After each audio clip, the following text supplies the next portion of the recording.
Un despojo perpetuo, un despertar popular, una justa restitución.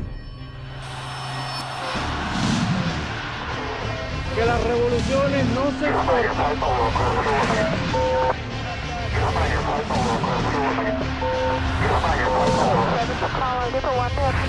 Está América de color.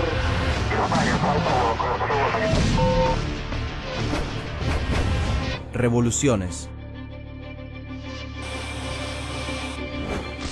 Revolución Mexicana.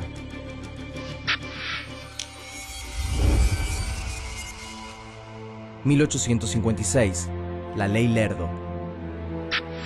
Consumada su independencia en 1824, México sufre décadas de inestabilidad política y económica. La población de México es de cerca de 7 millones de personas, de las cuales 5 millones son analfabetos y pobres. Solo 800.000 son letrados. En 1856, los liberales dominan la escena política con Benito Juárez a la cabeza y dictan una ley controversial. La Ley Lerdo, por el ministro de Hacienda Miguel Lerdo, declara baldías las tierras y propiedades corporativas, particularmente las de la iglesia, pero también las de las comunidades. Esta ley busca restar poder a la iglesia. Sin embargo, con el tiempo, también los indígenas y los campesinos pierden sus tierras en manos de nuevos hacendados. Se modifica la composición social de México. La Ley Lerdo produce nuevos hacendados grandes y pequeños, una incipiente burguesía, rancheros y una masa de campesinos, algunos sin tierra, algunos desplazados hacia la pobreza de la ciudad. 1876. Nace el Porfiriato. En 1871, Juárez gana otra presidencia, aunque esta vez sus rivales, Lerdo y Porfirio Díaz, sospechan que ha habido fraude. Porfirio Díaz es un general con ambiciones políticas a quien Juárez ya había derrotado en la elección anterior. Nombre: José de la Cruz Porfirio Díaz Mori. Lugar y fecha de nacimiento: Oaxaca de Juárez, 15 de septiembre de 1830. Origen social: clase media baja. Oficio: militar. Datos destacados: concentró el poder por más de 30 años. Díaz prepara junto a sus seguidores y aliados un golpe para derrocarlo, pero el destino le gana de mano. Benito Juárez muere. Lerdo asume como presidente interino, expulsa las órdenes religiosas, sube los impuestos y genera enemigos. Lerdo llama a elecciones en 1876 y se presenta como candidato. Esta vez es él quien derrota a Porfirio Díaz. Y lo que el militar no logra por las urnas, lo logra entonces por la fuerza. Durante el Porfiriato la economía crece y se diversifica. Pero como no se encarga de las demoradas mejoras sociales, también crece el malestar social, sobre todo entre campesinos y comunidades indígenas, porque además continúa la expropiación de tierras a manos de los poderosos ligados al régimen. 1906. Huelga y represión. En algunos centros urbanos y mineros surgen movimientos obreros combativos. En 1906 y 1907, 2 huelgas son salvajemente reprimidas por Díaz. Algunos sectores de la nueva clase media y de la incipiente burguesía están enfadados por el acaparamiento de riquezas de grupos cercanos al gobierno. Y para colmo, en 1907 comienzan las sequías y las malas cosechas. Cuando a los 80 años Díaz anuncia que va a buscar un nuevo mandato, la oposición explota, alineada detrás de Francisco Madero. Nombre: Francisco Ignacio Madero González. Lugar y fecha de nacimiento: Parras de la Fuente, Coahuila, 30 de octubre de 1873. Origen social: clase alta. Oficio: empresario. Datos destacados: en 1909 funda el Partido Nacional Antirreeleccionista contra Porfirio Díaz.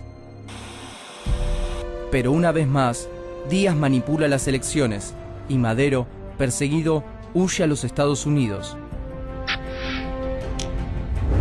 Desde su exilio, Madero llama a la rebelión armada contra Díaz y llega a ponerle fecha y hora al lanzamiento. Será el 20 de noviembre de 1910 a las 6 de la tarde. 1910, contra el dictador. varios estados se levantan en armas contra el régimen y surgen caudillos como Pancho Villa.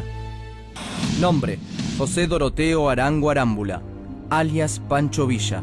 Lugar y fecha de nacimiento: Durango, 5 de junio de 1878. Origen social: clase baja. Oficio: bandido. Datos destacados: conoce los ideales del agrarismo estando en prisión. Villa protagoniza decenas de combates y se destaca por su audacia y su sentido de la organización militar. También se revela un líder del estado sureño de Morelos, Emiliano Zapata. Nombre: Emiliano Zapata Salazar. Lugar y fecha de nacimiento: San Miguel Anenecuilco, Guanajuato, 8 de agosto de 1879. Origen social: campesino. Oficio: labrador y arriero. Datos destacados: es autor de la frase «Es mejor morir de pie que vivir toda una vida arrodillado». Las fuerzas de Porfirio Díaz son atacadas en el norte y en el sur del país. Miles de campesinos armados claman por las tierras arrebatadas. Acorralado, Díaz finalmente dimite en mayo de 1911 y Madero asume en su lugar. La revolución llega al poder, pero el maderismo no corrige las leyes de propiedad de la tierra. 1911. La lucha por las tierras. En noviembre de 1911, Zapata lanza un plan para cumplir con las promesas que Madero no cumple. Zapata implementa el Plan de Ayala y expropia las tierras de los hacendados caciques y burócratas del porfirismo. Y durante 1911 y 1912 se enfrenta con el Ejército Federal de Madero. Son combates sangrientos, donde reinan los desmanes y los incendios. 1913. Norte de México. Desde Chihuahua, Pancho Villa comanda otro ejército irregular, la temible División del Norte. En 1913, asola y ocupa varias ciudades. Mientras, un golpe de Estado instala al conservador Victoriano Huerta como presidente. Zapata, Villa y otros caudillos revolucionarios se alían para combatirlo, entre ellos Carranza y Álvaro Obregón. Nombre: Álvaro Obregón Salido. Lugar y fecha de nacimiento: Guatabampo, Sonora, 19 de febrero de 1880. Origen social: campesino. Oficio: militar. Datos destacados: perdió un brazo combatiendo a Villa. Huerta es destituido y se radicaliza la revolución. Está en un paso de lograrlo. 1914. Los constitucionalistas. Carranza y Obregón se alían, buscando el consenso de todos los líderes para decidir el futuro de México. Pero Pancho Villa y Emiliano Zapata desconfían de Carranza y continúan luchando por su cuenta. Villa y Zapata llevan el grito de tierra y libertad, que se multiplica por todo el territorio mexicano. Pero el ejército constitucionalista de Carranza y Obregón está más organizado y equipado. Derrota a Villa en 1915 y a Zapata en 1916. Y Venustiano Carranza es nombrado presidente.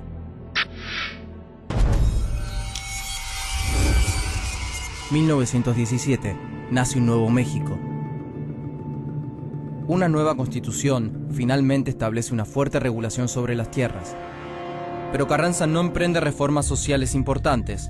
Asesina a Zapata en 1919 y Villa se recluye en Chihuahua.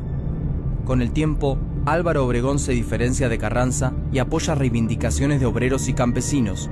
Obregón, principal candidato a la presidencia, asesina a Carranza en 1920. Se cierra con sangre el periodo de las guerras civiles revolucionarias. 1920. La paz. Cerca de 1 millón de mexicanos ya han perdido la vida. Obregón normaliza la vida institucional y reordena la economía, mejora la educación pública y le da un intenso apoyo a las artes. El agitador, por Diego Rivera, 1927. Del porfirismo a la revolución, por David Alfaro Siqueiros. Mural, 1960. Pero es recién a mediados de los años 30, cuando Lázaro Cárdenas, otro general de la revolución en la presidencia, se hace eco de las demandas postergadas y promueve una relación estrecha con grandes sindicatos obreros. Cárdenas finalmente consuma la principal promesa revolucionaria y promueve una extensa reforma agraria. Así, en su capítulo postrero, la revolución deja latir el grito sordo de miles de mexicanos. Tierra y libertad.